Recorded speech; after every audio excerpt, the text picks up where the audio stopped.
notre force.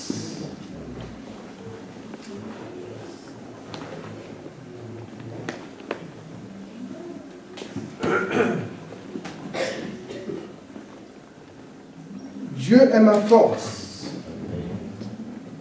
Dieu est-il votre force?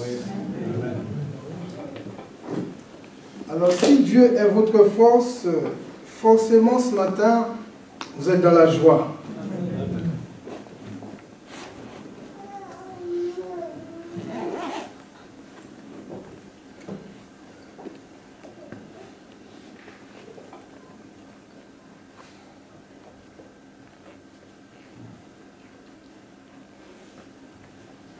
Bien, nous allons prendre quelques instants dans la prière pour la lecture de la parole de Dieu.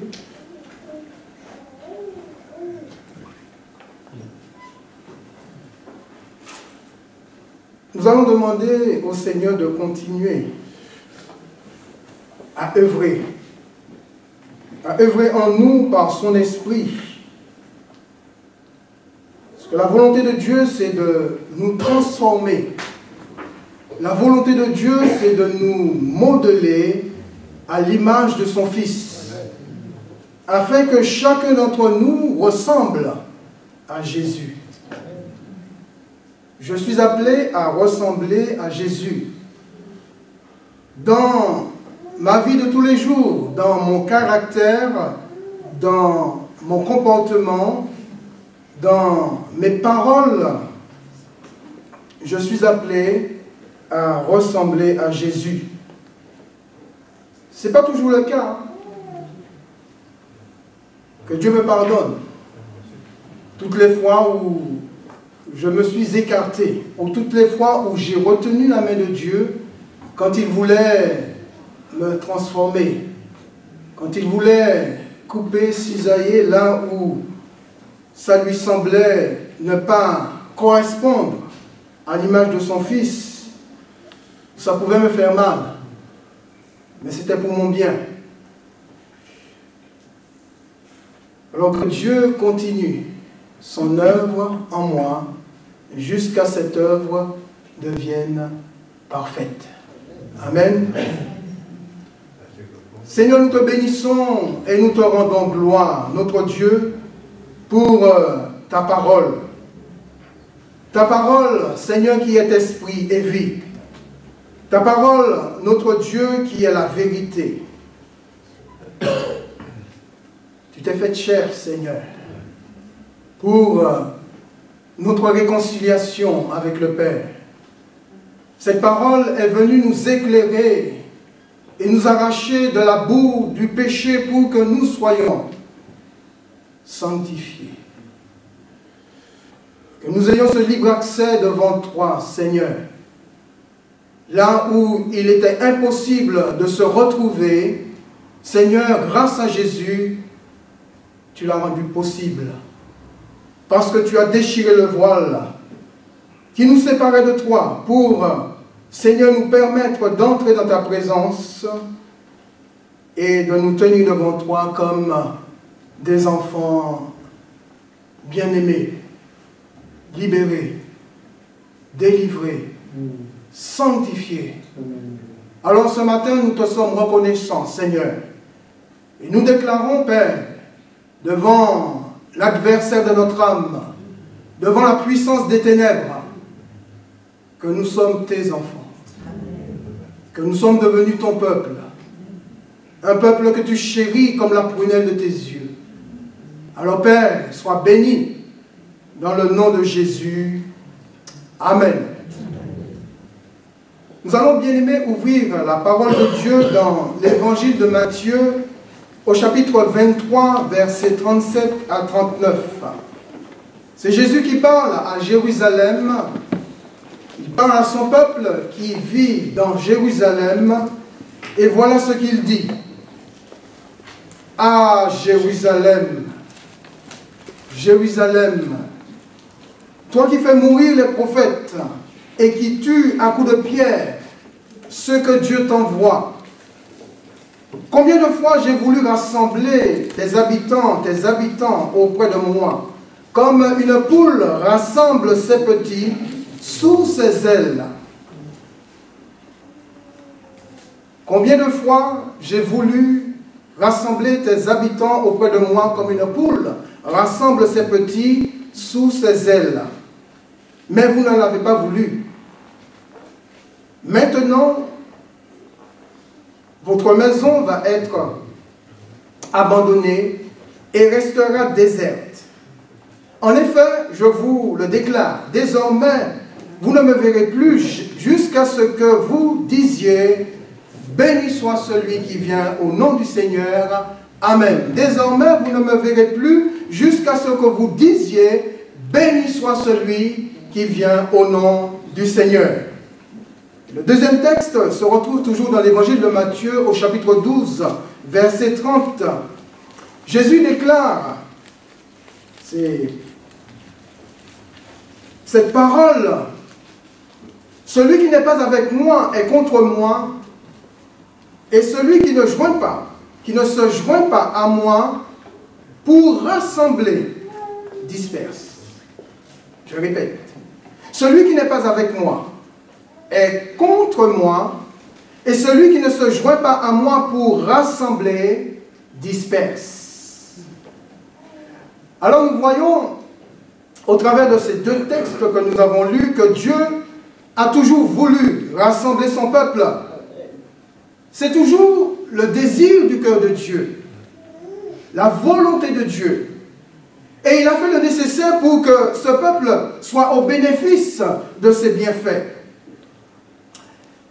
Vous savez que la voix de Dieu, que ce soit dans l'Ancien Testament, s'est toujours fait entendre de différentes manières et par différents moyens au travers des prophètes qui ont parlé de la part de Dieu, au travers des rois, des sacrificateurs, des juges, pour ramener le peuple à lui. Mais nous nous rendons compte, ce peuple a préféré rester muet en tuant ceux qui leur avaient été envoyés pour leur parler de la part du Seigneur. Et nous voyons que Jésus arrive comme le dernier ou un porte-parole de Dieu et leur montre qu'il a été à l'origine de toutes ces tentatives de rassemblement et qu'ils les ont toutes refusées. Parce qu'ils n'avaient pas envie que Jésus soit leur berger ou qu'ils soient rassemblés sous la houlette du bon berger. Et mes bien-aimés, ce qui devait arriver, arriva, le peuple fut livré à ses ennemis et va voir passer loin de leur maison, bien sûr, ceux qui se sont éloignés de Dieu, ceux qui n'ont pas voulu revenir au Seigneur, va voir s'éloigner de leur maison les bénédictions divines que Dieu avait préparées pour leur vie. Alors je dirais ce matin, c'est malheureux quand on refuse de marcher sous la houlette du bon berger. Je crois qu'au travers de ce que Jésus dit, l'heure est venue pour se rassembler. L'heure de rassembler. Et les trois points sur lesquels je voudrais insister ce matin, c'est la volonté et le désir du Seigneur. Son ordre de mission et aussi le choix de chacun d'entre nous par rapport à la volonté de Dieu, à la volonté et son désir de rassembler son peuple. Jésus va jusqu'à dire combien de fois j'ai voulu rassembler, j'ai voulu te rassembler, Israël, auprès de moi, comme une poule rassemble ses petits sous ses ailes. Et dans cette phrase, mes bien-aimés, prononcée par le Seigneur, le premier point sur lequel j'insiste, c'est sur la volonté et le désir du Seigneur de rassembler. Comme je l'ai dit, Dieu a toujours voulu rassembler son peuple. Quand il a appelé un peuple à lui, il a appelé pour il ne l'a pas appelé pour être dispersé, il a appelé pour être rassemblé, pour le rassembler autour de lui. Rassembler, c'est faire venir au même endroit des personnes, mettre ensemble, rallier les personnes à la même cause, ou les personnes qui ont une même opinion identique en vue d'une action commune. Le rassemblement des enfants de Dieu, illustré par Jésus au travers de cette belle image de la poule et de ses petits, montre que derrière cette image que nous voyons, il y a bien et bien la volonté et le désir de Dieu de rassembler son peuple. Vous savez, nous avons l'exemple d'Israël. Dieu commence par une famille, déjà un homme, il appelle Abraham et Sarah, et il appelle Abraham à le suivre. Et vous connaissez l'histoire. Et de cette famille va naître Isaac, l'enfant de la promesse. Et Dieu va poursuivre avec Isaac qui va grandir. Isaac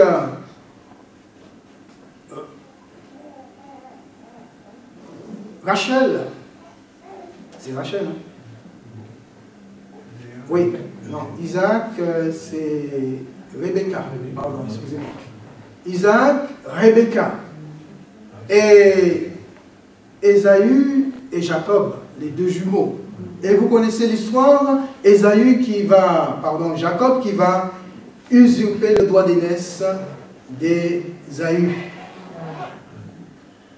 Ensuite, nous avons Jacob, à qui Dieu va changer le nom en Israël. Et là, le peuple va se multiplier en Égypte, va grandir, et Dieu va le libérer, et il va appartenir à Dieu. Dieu va rassembler un peuple pour qu'il lui appartienne. Et toute l'histoire d'Israël, nous la connaissons. Jusqu'au moment où Jésus arrive, et au travers de Jésus, Dieu va vouloir aussi rassembler un peuple.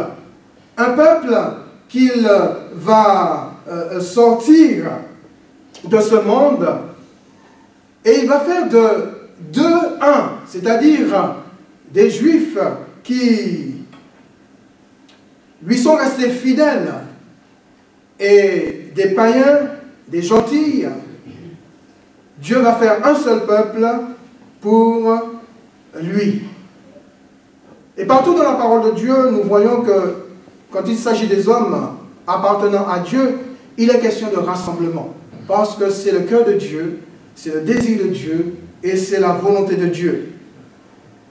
Et nous voyons aujourd'hui l'Église locale est bien la preuve que Dieu désire rassembler ceux qui lui appartiennent. Il va prendre un d'un pays, d'une famille, d'une nation, un autre de notre pays, et il va se faire un peuple qui lui appartient. Et je peux dire que ce matin, nous sommes tellement heureux, enfin j'espère pour vous, d'appartenir au Seigneur. Nous sommes tellement heureux de savoir que nous étions loin de Dieu, et le fait que Dieu a envoyé Jésus nous a permis d'être réconciliés avec lui. Et la réconciliation nous a réunis, nous a rassemblés et a fait de nous une église. Une église qui n'appartient pas à un homme ni à une dénomination, mais une église qui appartient au Seigneur. Jésus lui-même a dit, je bâtirai mon église, et les portes du séjour des morts ne prévaudront point contre elle. L'église est à Jésus. Et c'est lui qui la rassemble. Il est la tête du corps de l'église. Et c'est lui qui la dirige. Alors,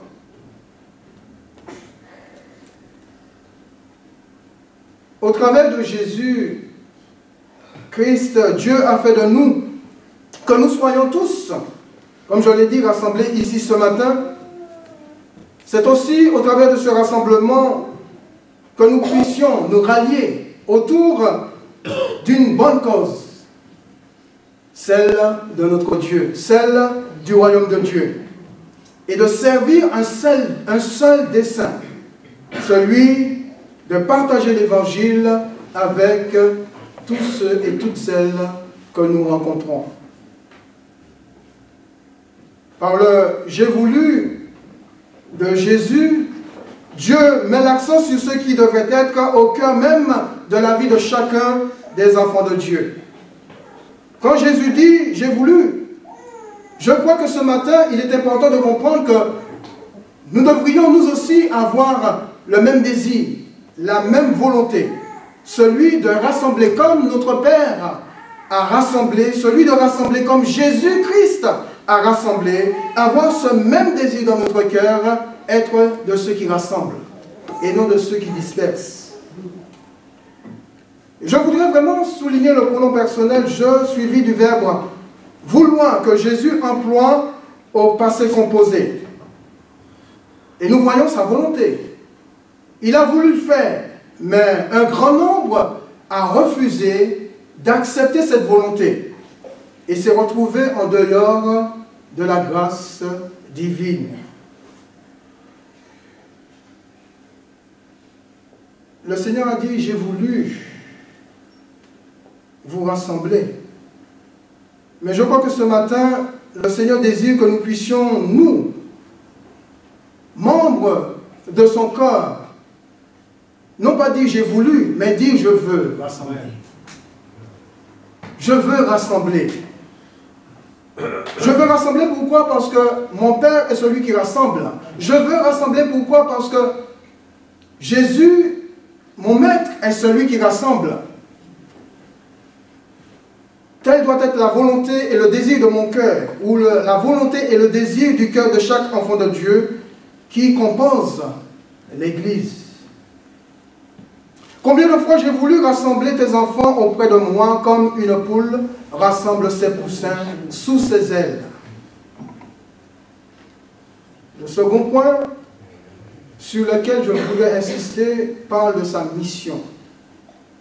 Le Seigneur parle de sa mission en termes de rassemblement. Il a reçu du Père un ordre de mission qui lui tenait beaucoup à cœur, et celui de rassembler au travers du salut. Si Jésus ne s'était pas donné à la croix du Calvaire, il n'y aurait pas eu de rassemblement. L'Église, qui est le rassemblement du peuple de Dieu, a pris naissance au travers de l'œuvre de la croix.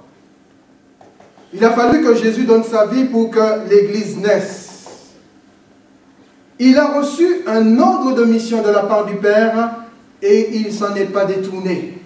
Et heureusement pour nous, parce que si Jésus s'était détourné de cet ordre de mission, je crois que nous ne serions pas là ce matin.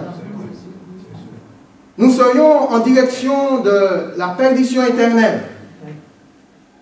Et malheureusement, pour beaucoup qui ne reçoivent pas ce salut, eh bien, se dirigent vers ce lieu de perdition.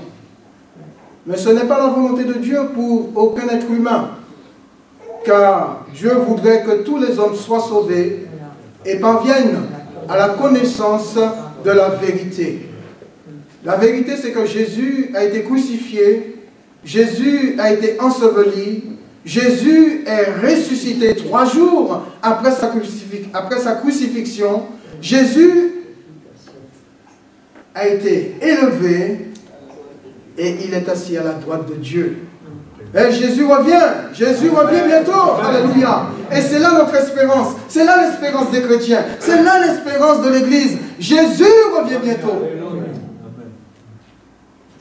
Son ordre de mission, il l'a accompli. Il en a fini avec. Et il nous en a laissé la responsabilité à nous, comme lui, comme il a été la lumière du monde, il nous a laissé la responsabilité d'éclairer ce monde des ténèbres. Nous sommes nous aussi la lumière du monde. C'est à nous d'éclairer ce monde. Ce n'est pas au monde de nous envoyer ces ténèbres. Au contraire, c'est à nous, nous qui sommes la lumière, c'est à nous de nous implanter là où se trouvent les ténèbres pour que les ténèbres soient chassées. Quand nous lisons dans l'évangile, le prophète Ésaïe au chapitre 49, verset 5, il nous a dit, « Et maintenant, voici ce que dit l'Éternel, celui qui m'a formé dès le sein de ma mère, pour que je sois son serviteur. » Pour, premièrement, ramener Jacob à lui. Et deuxièmement, pour rassembler Israël auprès de lui. L'Éternel m'a fait cet honneur, et mon Dieu est ma force. Et il a dit aussi, tu ne seras pas seulement mon serviteur pour, troisièmement, rétablir les tribus de Jacob et ramener ceux que j'ai préservés du peuple d'Israël, car je t'établirai pour être la lumière des nations, afin que mon salut parvienne jusqu'aux extrémités de la terre. Quand le prophète parle, il annonce de manière prophétique celui qui est appelé à ramener, premièrement, ensuite à rassembler, deuxièmement, et puis à rétablir ce qui appartenait déjà à Dieu et qui s'est laissé disperser par le péché. Jésus a été ce serviteur fidèle.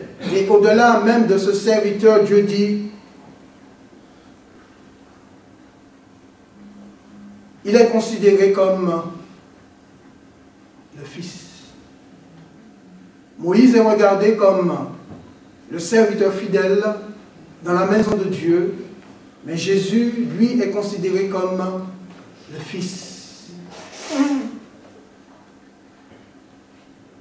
En tant que serviteur de Dieu, ou fils de Dieu, sa première mission était de ramener le cœur du peuple à Dieu, puis de le rassembler en un seul troupeau afin que tous soient de nouveau rétablis, comme Dieu l'avait prévu. Vous savez, quand on parle de ramener, on ne peut ramener que ceux qui se sont égarés. Vous êtes d'accord avec moi? Nous pouvons être égarés de plusieurs manières. Premièrement, on peut perdre son chemin et puis ne plus savoir où on est. On a du mal à se retrouver. Que Dieu soit béni pour les moyens que nous avons aujourd'hui pour nous permettre de nous situer et d'arriver à beau port. Nous avons les GPS. Et nous avons la possibilité, lorsque nous nous sommes égarés, de mettre notre GPS, bien sûr, s'il est bien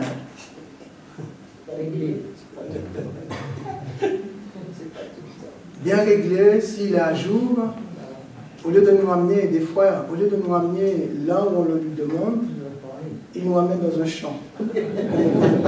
Ça vous est pas arrivé, ça? Oui. Quand le GPS est bien réglé, eh bien, vous mettez votre adresse, il vous emmène à l'endroit demandé. Ce matin, j'ai eu une petite expérience à ce niveau. On a été récupérer une sœur. J'ai mis mon GPS et puis on est arrivé chez la sœur, on est reparti avec le GPS, mais quand je reconnaissais la route, j'ai éteint le GPS. Malheureusement, je suis arrivé à un endroit où je ne reconnaissais pas du tout. Où je suis. Là où je suis là, je ne sais plus. Mais qu'est-ce que j'ai fait? Est-ce que j'ai continué? Non, j'ai remis mon GPS avec l'adresse et il m'a conduit ici. On peut perdre aussi se perdre aussi dans son esprit. Parce qu'on se retrouve dans les ténèbres. Mais heureusement pour Dieu, nous avons son guide. Celui qui nous guide par le Saint-Esprit, qui nous éclaire et qui nous permet de nous retrouver. Il fait la lumière en nous et nous permet de nous retrouver et de savoir là où on est avec Dieu. Et bien sûr, c'est le Saint-Esprit qui va nous convaincre, mes bien-aimés, de péché, de justice et de jugement. Il va nous positionner, il va nous dire là où on est avec Dieu. Et il va nous permettre de prendre conscience que nous sommes égarés. Et quand nous avons pris conscience que nous sommes égarés, eh bien nous lui demandons de nous éclairer. Et il nous éclaire. Et il nous conduit au Christ. Dans le psaume 119, au verset 176, le psalmiste dit « Je suis errant comme une brebis égarée. Ô, viens à la recherche de ton serviteur, car je n'oublie aucun de tes biens, de tes commandements. » On ne peut pas se dire que là où se trouve le psalmiste, qu'il a besoin de GPS, qui ne lui serait d'aucune utilité. Mais il a besoin de l'Esprit de Dieu, il a besoin de Dieu, il a besoin de la présence de Dieu pour l'orienter, pour venir le chercher là où il est et le ramener au Seigneur. Parce qu'il reconnaît qu'il s'est éloigné, loin, ou aventuré loin de la présence de Dieu, et qu'il a besoin d'être ramené à nouveau au Seigneur. Le psalmiste nous fait savoir que ceux qui sont conscients de leur égarement se laisseront ramener par le serviteur que le Seigneur s'est lui-même choisi. Bien sûr, si ce serviteur parle de la part du Seigneur. Dans le psaume 50 au verset 5, il est dit « Rassemblez mes fidèles, ceux qui ont conclu une alliance avec moi l'alliance par le sacrifice. Rassemblez mes fidèles, ceux qui ont conclu avec moi l'alliance par le sacrifice. » Jésus a reçu le privilège de ramener et de rassembler. Et je crois qu'il y a dans le cœur du Seigneur un amour particulier qui le pousse à non seulement à aller chercher ceux qui sont perdus pour les ramener, mais aussi à les rassembler dans un même lieu pour établir à nouveau, sur le plan spirituel, l'ordre qui était perdu dans le Jardin d'Éden. C'est-à-dire être ou appartenir de nouveau à Dieu ou à son Créateur. Le prophète dit, l'Éternel m'a fait cet honneur comme pour souligner le privilège de sa mission première. Comme j'ai dit tout à l'heure, Jésus ne s'est jamais éloigné de cette mission parce qu'il connaissait l'importance et la valeur. Et heureusement pour nous, parce que nous serions loin de Dieu, perdus, ennemis de Dieu, mais parce qu'il a accepté sa mission, parce qu'il avait à cœur de rassembler à nouveau, eh bien, nous avons le privilège et la grâce de dire qu'aujourd'hui, nous sommes devenus un peuple que Dieu aime, ou le peuple que Dieu aime et que Dieu chérit. Être la lumière des nations afin que son salut parvienne jusqu'aux extrémités de la terre. Jésus n'a pas pu aller aux extrémités de la terre, mais il a laissé des disciples, il a laissé l'Église pour qu'elle poursuive son travail. Celui de continuer à apporter l'Évangile, de continuer de parler de la part du Seigneur à ceux et à celles qui sont dans les ténèbres ou qui sont perdus dans ce monde et qui ont besoin de se retrouver. Combien de fois dit Jésus, je me suis te rassembler, mon peuple.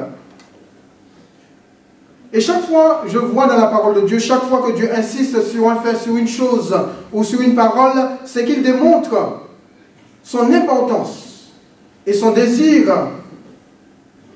d'attirer notre attention sur la chose, le fait ou la parole.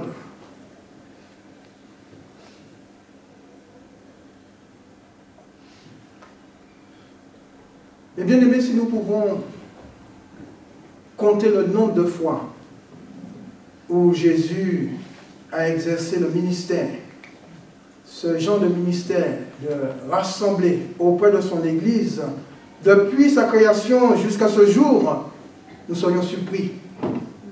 Le nombre de fois que le Seigneur a appelé au rassemblement ou a voulu rassembler son peuple autour de lui.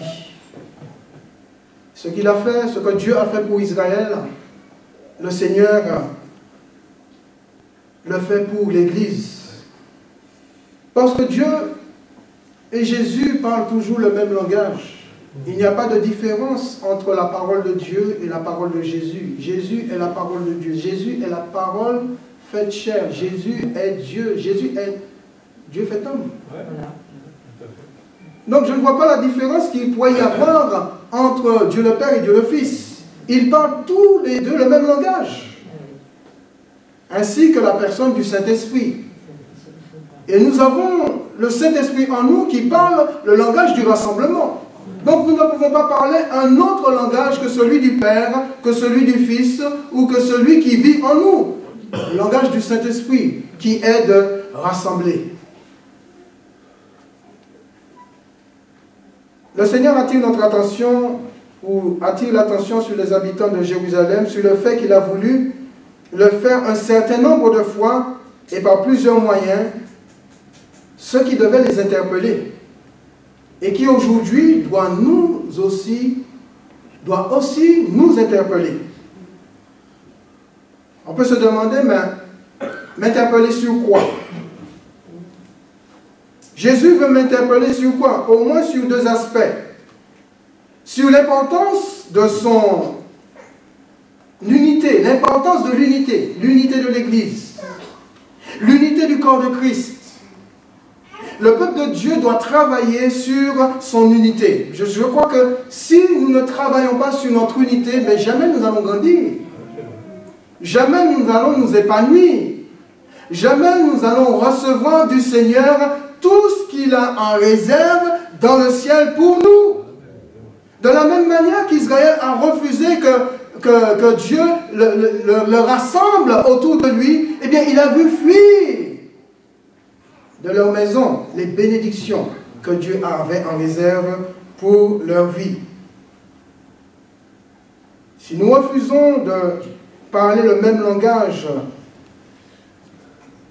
du Saint-Esprit en ce qui concerne le rassemblement, eh bien nous allons, comme Israël, voir passer à côté, peut-être déjà de nos propres maisons, les bénédictions que Dieu avait en réserve pour nos vies.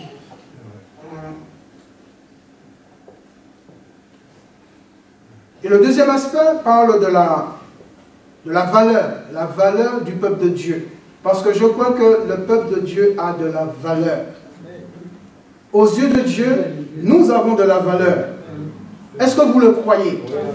Vous avez de la valeur aux yeux de Dieu. Et chacun d'entre nous a de la valeur aux yeux de Dieu. Parce que le prix qui a été payé pour le rachat de nos âmes, c'est un prix qui n'a pas de valeur, un prix qu'on ne peut pas estimer. La vie de Jésus est un prix qu'on ne peut pas estimer, ce qui veut dire que nous avons de la valeur aux yeux du Seigneur. Si on veut vous faire comprendre que vous n'avez pas de valeur, si le diable vous souffle en pleine face que vous n'avez aucune valeur, vous pouvez lui dire que le prix du rachat de mon âme n'a pas de valeur. Donc, par rapport à ce prix-là, j'ai de la valeur aux yeux de mon Père. J'ai de la valeur aux yeux de mon Père. Si vous n'avez pas de valeur pour le monde, Et ça peut se comprendre parce que nous n'appartenons pas au monde. Si nous n'avons pas de valeur pour nos amis qui n'appartiennent pas au Seigneur ou ceux que nous croyons qui n'appartiennent pas au Seigneur, sachez que pour Dieu, nous avons de la valeur. Et ça, nous devrions le déclarer haut et fort. Et devant l'adversaire de notre âme, j'ai de la valeur devant Dieu. J'ai de la valeur aux yeux de Dieu, à tel point que Jésus est mort pour moi. Si je n'avais pas de la valeur aux yeux de mon Père, aux yeux de Dieu, jamais Jésus aurait donné sa vie pour me racheter. C'est parce que j'ai de la valeur, et je dirais que chaque être humain a de la valeur aux yeux de Dieu, que Jésus a donné sa vie pour leur faire prendre conscience qu'ils ont de la valeur et qu'ils ont besoin de venir ou de revenir à Dieu. Dieu s'est servi d'un sacrifice pour rassembler et non pour disperser. Nous sommes aujourd'hui un peuple qui se rassemble dans un lieu grâce au sacrifice. L'alliance conclue entre Dieu et nous s'est faite sur la base du sacrifice de Jésus. Ce qui nous conduit au troisième point sur lequel je voudrais continuer à insister, c'est par rapport au choix. Au choix de chacun d'entre nous en ce qui concerne le rassemblement. Nous avons un choix à faire pour parler le même langage du Seigneur. Quand vous regardez l'image de la poule qui rassemble ses petits sous ses ailes, est-ce qu'elle compte sur quelqu'un d'autre? Est-ce qu'elle compte sur quelqu'un d'autre pour rassembler ses petits? Non. Elle le fait elle-même. Et vous savez pourquoi? Parce qu'elle se sent responsable. Elle se sent responsable de ses petits. Alors je crois que si Jésus prend une telle image, c'est que par elle, il veut nous enseigner. Il veut nous enseigner que rassembler n'est pas du tout son affaire, l'affaire de Jésus seul. Parce qu'on peut comprendre, on peut croire que Jésus, il est celui qui rassemble, c'est vrai. C'est son affaire. Le pasteur est là pour rassembler, c'est son affaire. Le frère est là pour rassembler, c'est son affaire. La sœur est là pour rassembler, c'est son affaire. Non, le rassembler n'est pas seulement l'affaire de Jésus, l'affaire du pasteur, l'affaire du frère ou l'affaire de la sœur, pardon, mais c'est l'affaire de tous. Nous sommes tous responsables de l'Église, responsables du rassemblement de l'Église, responsables de faire en sorte que l'Église reste unie. Et chacun d'entre nous, mes bien-aimés, doit prendre sa part de responsabilité au sein de l'Église, dans la volonté et le désir de rassembler. Si le Père rassemble, le Fils rassemble, le Saint-Esprit rassemble, nous qui sommes les enfants du Père, est-ce que nous devrions disperser? Non. Nous devrions rassembler. Alors, je suis autant responsable que Jésus dans ce domaine. Tu es autant responsable que le pasteur dans ce domaine. C'est bien Jésus qui nous a ouvert la voie et nous sommes appelés à le ressembler. Eh bien, c'est à nous de suivre cette voie qu'il nous a tracée. Et la voie qu'il a tracée, ce n'est pas la voie où on est amené à disperser, à diviser. C'est la voie où on est appelé à rassembler, à unir. Parce que je crois que, mes bien-aimés, c'est important, surtout dans ces derniers temps, que nous vivons nous réalisons que Jésus revient bientôt. Et Jésus donne dit deux choses importantes. Il dit premièrement que celui qui n'est pas avec moi est contre moi. Alors, certains vont dire ce matin, moi je ne suis pas contre Jésus. Hein. Si je demande, mais qui est contre Jésus, levez la main. Je pense que personne ne va lever la main, parce qu'on est tous avec Jésus. On est tous pour Jésus. Vous êtes d'accord avec moi? Mais Jésus dit, celui qui n'est pas avec moi est contre moi. Et beaucoup diront, Seigneur, mais comment pourrais-je être contre toi quand j'ai vu tout ce que tu as fait pour ma vie? Beaucoup vont peut-être parler un peu vite, comme l'apôtre Pierre, qui a trop vite parlé en disant, mais Seigneur, même si tous t'abandonnent, moi jamais. J'avais dit jamais, Pierre. Moi, jamais je ne t'abandonnerai. Et quel est le premier qui a renié le Christ 3 fois? C'est Pierre.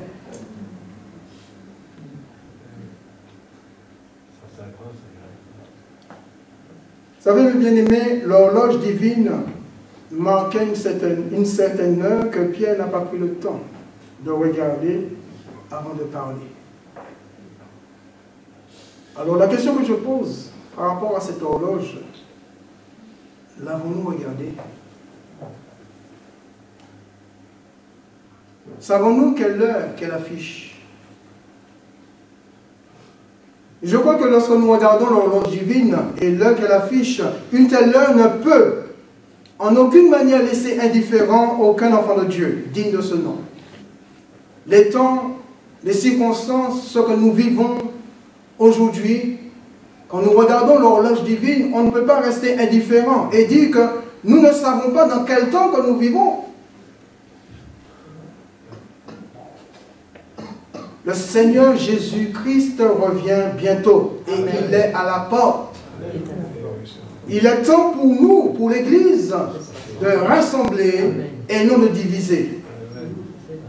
L'heure, mes bien-aimés, est avancée et grave. Et Jésus montre qu'aujourd'hui, plus que jamais, l'importance d'écouter la voix, d'écouter sa voix et de suivre le chemin tracé qui mène au rassemblement.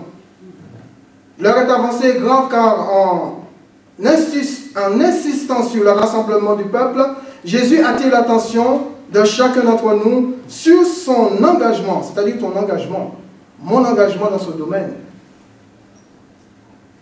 Et la seconde chose importante que Jésus dit, que celui qui ne se joint pas à moi pour rassembler disperse. Que celui qui ne se joint pas à moi pour rassembler disperse. Le ministère du Seigneur porte toujours et portera toujours sur le rassemblement et celui de l'adversaire sur la dispersion. Si je suis vraiment au Seigneur, si je suis vraiment un enfant de Dieu, mon premier souci doit être celui qu'avait le Seigneur dans son cœur. Celui dont il s'est acharné à exécuter par amour pour vous, par amour pour moi.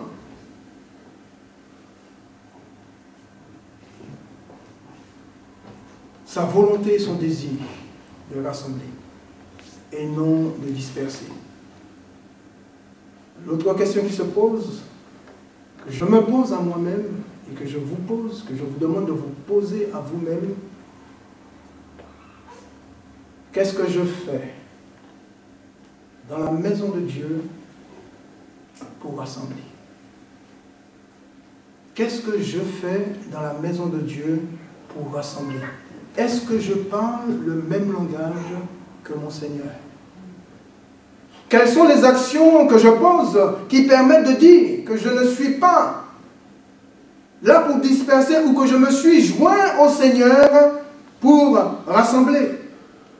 Nos actions parlent de nous-mêmes. Quelquefois, nous pouvons avoir des mots qui sont des mots qui sonnent comme des mots, mais qui ne prouvent pas des actions. et qui ne sont pas en accord plus ou moins avec les actions que nous posons. Ce sont les actions que nous posons qui montreront si nous sommes réellement en phase avec le cœur du Seigneur, avec ce désir au plus profond de nous de faire la volonté de Dieu dans ce domaine.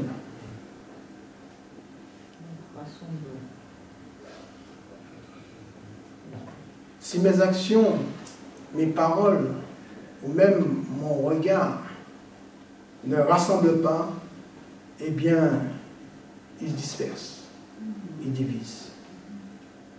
Si je divise, c'est que je ne suis pas avec lui.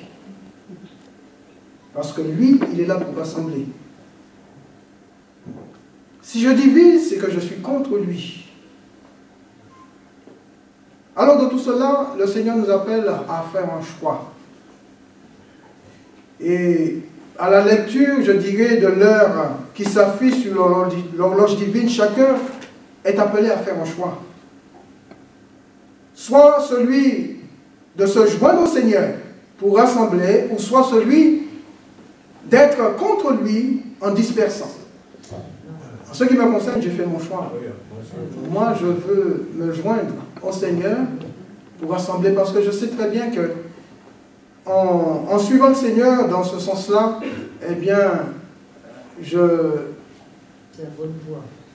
Effectivement, je serai sur la bonne voie et j'entendrai la voix ou l'appel lorsque la trompette sonnera et que l'Église sera enlevée. Si je ne marche pas sur cette voie, si je ne parle pas le même langage que le Seigneur, eh bien, dans mon esprit sera la confusion et jamais je n'entendrai la voix du Seigneur. Ou le son de la trompette qui appelle au rassemblement de tous les enfants de Dieu sur toute la surface de la terre pour aller le rejoindre là-haut sur la nuée. Faire un choix. La conclusion, c'est que le Seigneur nous parle des conséquences de nos mauvais choix, ou des conséquences du mauvais choix du peuple.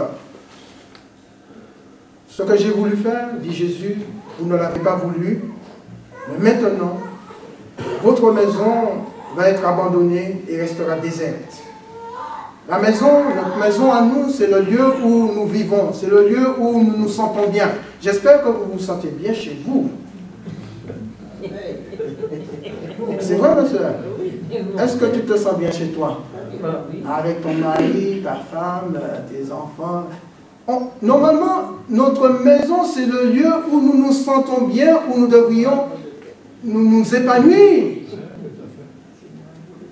Mais Dieu dit à Israël, où Jésus parle à Israël, rappelle Israël, le fait qu'il n'a pas voulu être rassemblés sous la houlette du bon berger, eh bien, dans leur maison, ce serait la désolation.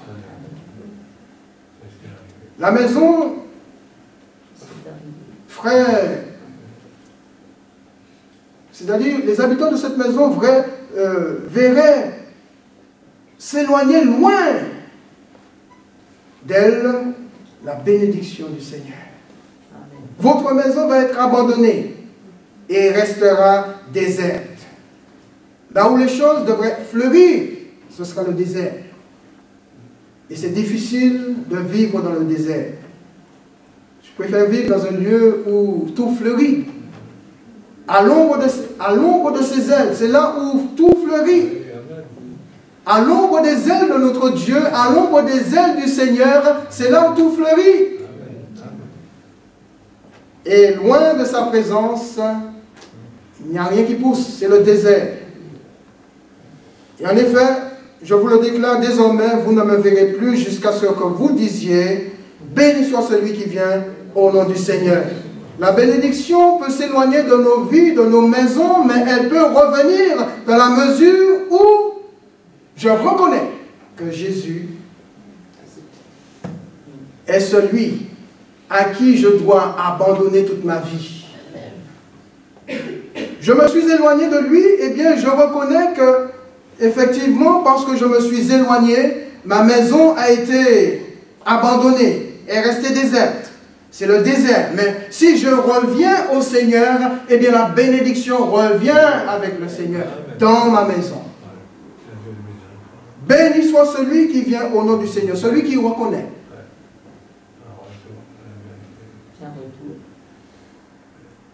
qu'il est fautif et qui revient au Seigneur, eh bien il est béni. La bénédiction revient dans sa maison. Jésus a choisi de rassembler, mais le diable, lui, a choisi le contraire. Nous ne sommes pas des enfants pour nous perdre. Quand Jésus lui-même a dit, « Père, je n'ai perdu aucun de ceux que tu m'as donnés. Aucun de ceux, si ce n'est celui de la perdition. » C'est-à-dire Judas. Parce que tout simplement, Judas n'a pas voulu se repentir. Judas se serait repenti, il n'aurait pas été perdu. Mais parce qu'il a refusé la repentance, eh bien, il s'est vu perdre son âme. Alors dans Matthieu 12, 30, je vais relire. Jésus dit, celui qui n'est pas avec moi est contre moi, et celui qui ne joint pas avec moi pour rassembler disperse. Rassembler pour unir ou disperser pour perdre. Que choisis-tu ce matin? Rassembler pour unir ou disperser pour perdre? Quel est ton choix ce matin? Quel est ton choix ce matin? Prions le Seigneur. Notre Dieu, notre Père, nous te bénissons. Et nous te remercions. Je vais demander à Alain de bien vouloir venir avec notre sœur qui chante, on chante. Pendant que les yeux sont fermés, les fronts sont courbés, juste faire un appel. Rassembler pour unir ou disperser pour perdre? Quel est ton choix ce matin? Est-ce que tu as fait un choix? Tu dois faire un choix. Si ce matin, le Seigneur t'a parlé au travers de ce qui a été dit, si tu te reconnais dans peut-être un mot, une phrase, une pensée, que le Saint-Esprit te parle à ton cœur, et que tu te dis, Seigneur, c'est vrai, ce qui a été dit là, sur ce point-là, je reconnais, j'accepte. Peut-être, Seigneur, je me suis éloigné pour un temps et je me suis rendu compte que ma maison a été abandonnée, ma maison est restée déserte. Mais je reviens. Je reviens à toi pour que la bénédiction puisse de nouveau se rattacher à ma maison.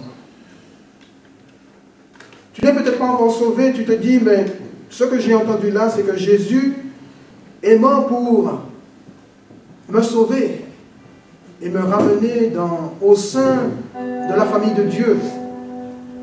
Eh bien, j'accepte Jésus comme mon sauveur et mon Seigneur personnel. Et j'entre dans la famille de Dieu comme un enfant de Dieu. Si ce matin vous êtes dans l'un de ces cas, je vais vous demander tout simplement de lever la main là où vous êtes pour que nous puissions prier pour vous. Merci. Merci.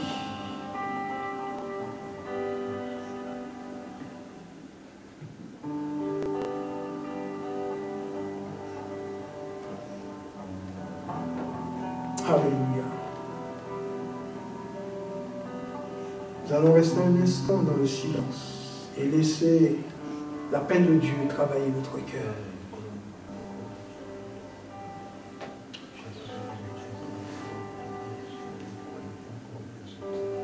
Alléluia, Jésus. Alléluia, Jésus. Alléluia, Jésus.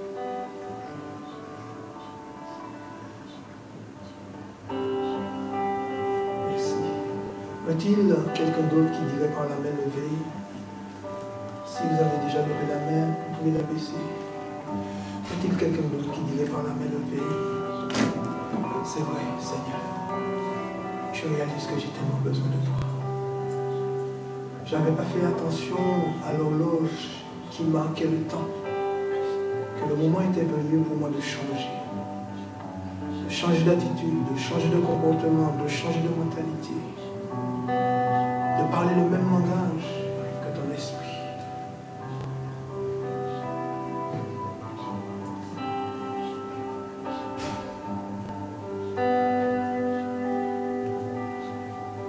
Alléluia, Jésus. Merci, Seigneur. Je ne vais pas demander aux bien-aimés de se lever, mais là, dans leur cœur, même sans élever la voix, ils peuvent crier au Seigneur dans leur cœur. Demander au Seigneur d'intervenir dans leur vie, de répondre à leurs besoins. Le Seigneur est fidèle et juste. Si nous sommes sincères dans notre cœur, de faire le nécessaire, que s'il le faut, la bénédiction revienne dans ta maison. Parce que notre Dieu est grand. Alléluia. Alléluia, Jésus.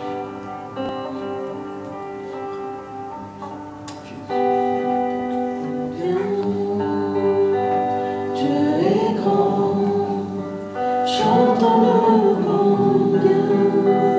Dieu est grand, et tous verront combien. Dieu est grand.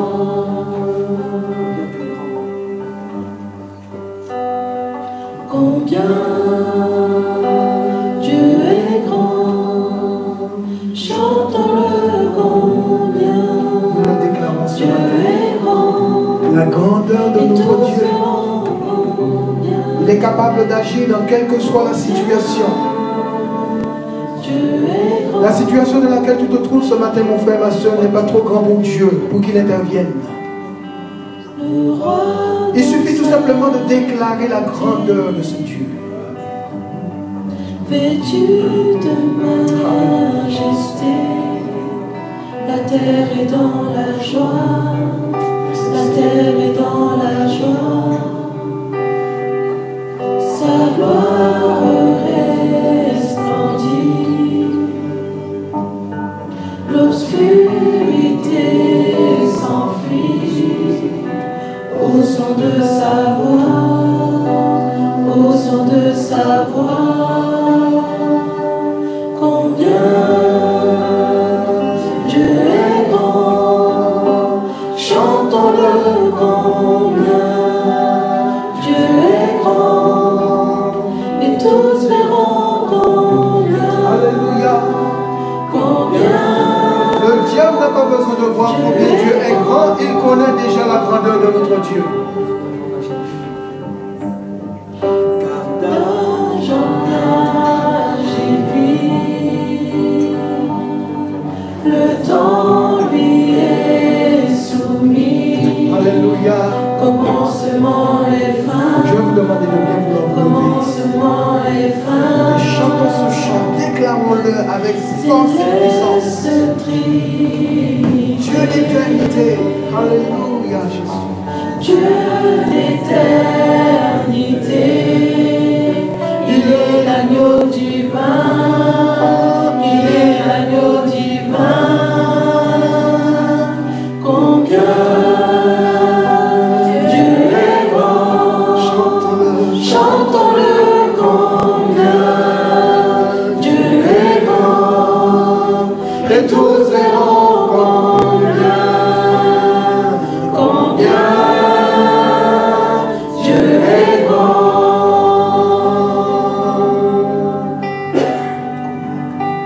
Combien Dieu est grand. Chantons-le combien. Dieu est grand. Je prie pour les bien-aimés qui ont levé la main, Seigneur, et qui sont dans le besoin.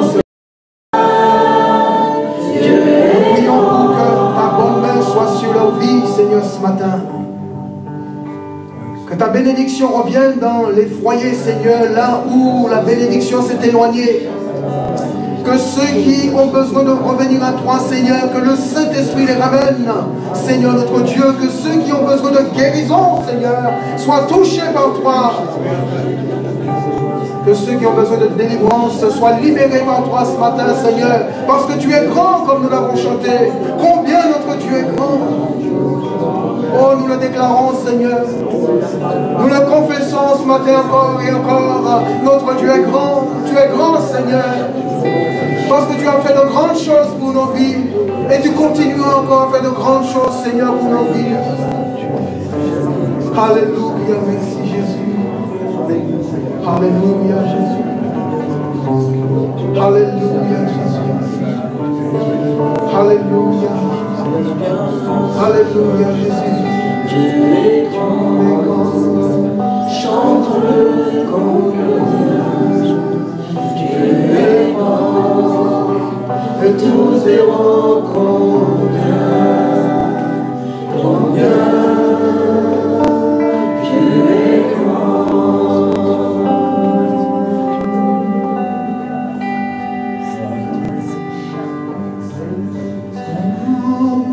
Tout puissant, digne de louange, je chanterai combien